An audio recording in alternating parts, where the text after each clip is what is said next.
Horror Lies.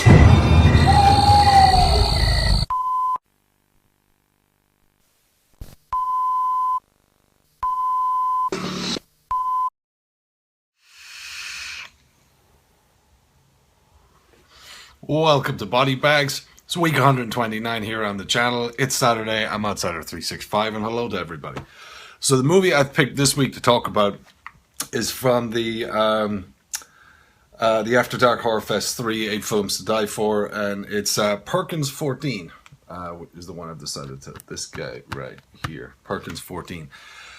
So there is no synopsis on the back of it, and the one online is a bit so I won't do the whole read the back of the DVD thing here this week, but let's talk about Perkins 14.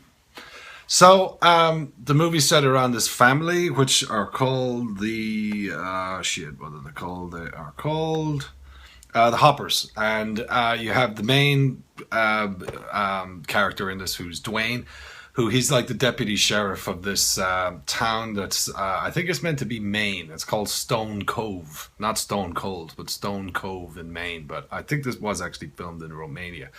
But anyway, it's meant to be American. And basically you have this, it starts off with the family at the start, and you kind of see that Dwayne's married. He has a daughter, but the son is not there. And, his young son is not there. He's kind of... You can see there's a distance between him and his wife and his teenage daughter as well at the start. He's covering for one of the other police that can't make it for that night for whatever, so he goes in to do the night shift. The daughter goes off to a party, and the wife, unbeknownst to him, goes off to have an affair with her boyfriend at the local motel. And as he's in there, he's kind of just going through the cells, and there's somebody locked up in there who is not one of the regulars and stuff, and he checks the files, and it turns out to be this guy called, Ronald Perkins. And Ronald Perkins is, he's a bit weird, a bit strange, but he's a local pharmacist, apparently. But this is meant to be Maine, Stephen King territory. And... the guy just seems a bit weird, so he looks up his file, and he starts putting two and two together with this guy, and he believes he is responsible or could have been involved in the abduction of 14 children over the last 10 years. One of the children being Dwayne's son. So he, is instantly on this, and he calls the other, either the sheriff or the other deputy, and he wants him to kind of help him, and he's telling him to drop it, leave it alone, this is just coincidental, and he's like, no, it's 10 years to the date that his son went missing, so he thinks that, Perkins has gone back to the scene of the crime, which apparently he was picked up for, whatever he was picked up for, it was, at the exact location where his son disappeared. So, he starts talking to Perkins, and Perkins is telling him that he has kids he needs to get home to, and blah blah, and kind of just knows a bit too much about Dwayne, so he puts even more things in his head, and he really starts believing this is the guy. So the guy is ordered to be released by the court or whatever, but Dwayne doesn't tell Perkins this at all. He keeps him there while the other cop goes to investigate his house. He goes down to the basement, and there's somebody down there, there's this figure, this kid that's all hair over the arm, and he opens up the gate.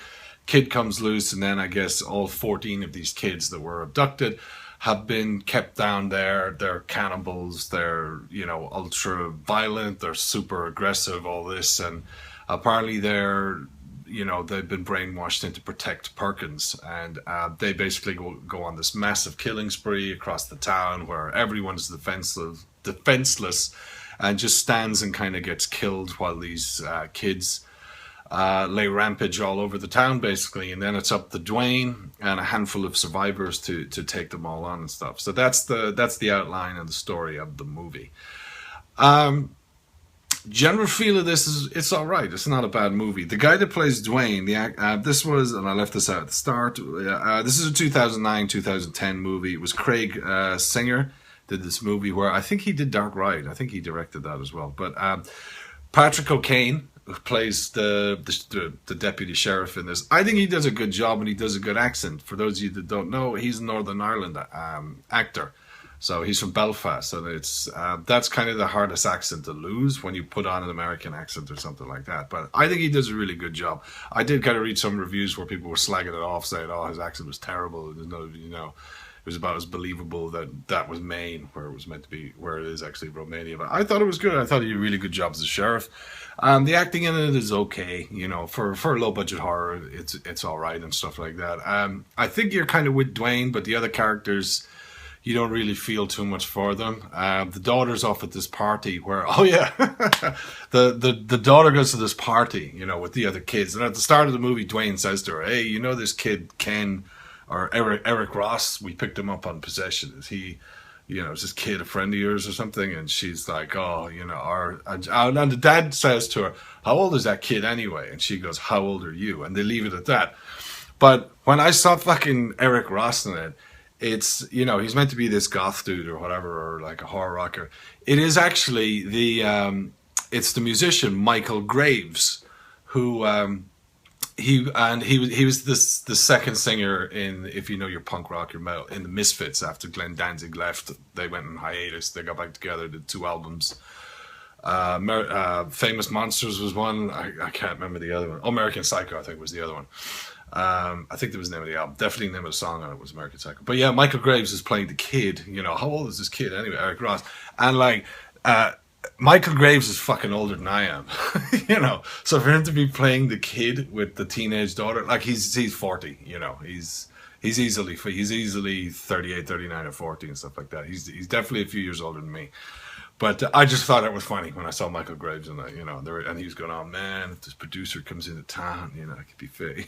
It's like, dude, he looks older than her fucking dad, and he's meant to be the kid. So I found that line really funny when he said, like, "How old is that kid anyway?" And then when I saw Michael Graves, enough about fucking Michael Graves and the Misfits. Let's go back to the movie, Perkins 14. The lighting in this is good. It's all kind of shot over that afternoon where Dwayne's getting ready to go into work through the night and stuff. Kills in it are pretty good, for kind of they're not mutant zombies. They've just been brainwashed kids. They're the ones that go on the killing spree, and they're super quick, super aggressive, this kind of stuff. I thought the plot of the whole movie was just given away way too fucking early. The first kind of 40 minutes, that was the plot. So for the next 50 minutes, it's just following Dwayne trying to avoid getting himself fucking killed and protect his family. He's got to go up and rescue the wife as well, while she's having the affair in the motel and stuff, and get her out, bring her to safety, and go back to the police station and stuff, where they seem to have, for police station, a fucking shortage of ammunition and guns, or even other cops. They're like completely fucking defenseless when 14 teenagers decide to run amok and go awry.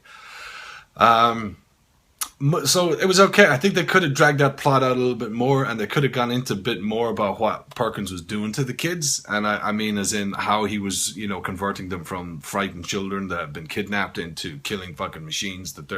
Are they doing all this for him, or are they doing it because, he was protecting them, but he kidnapped them? Or are they doing this because he's a pharmacist and he was injecting them with some shit, or he was building them into these killing fucking machines? Like, what was he doing? So the whole plot of him being in there and stuff kind of came and went a bit too fucking quick.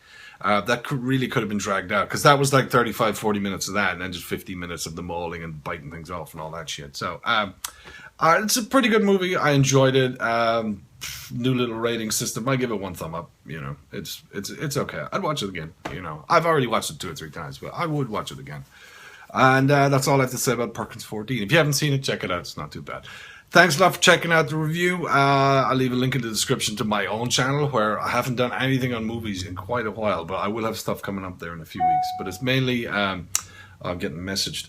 It's mainly vape hardware and the odd kind of collection, or the odd horror review and stuff I get done over there. But if you're interested, link in the description below. And see you guys next week. If you're not already to subscribe to the Body Bags channel, do it. And check out the rest of the reviews for this week, which is only moods, because tomorrow's Sunday.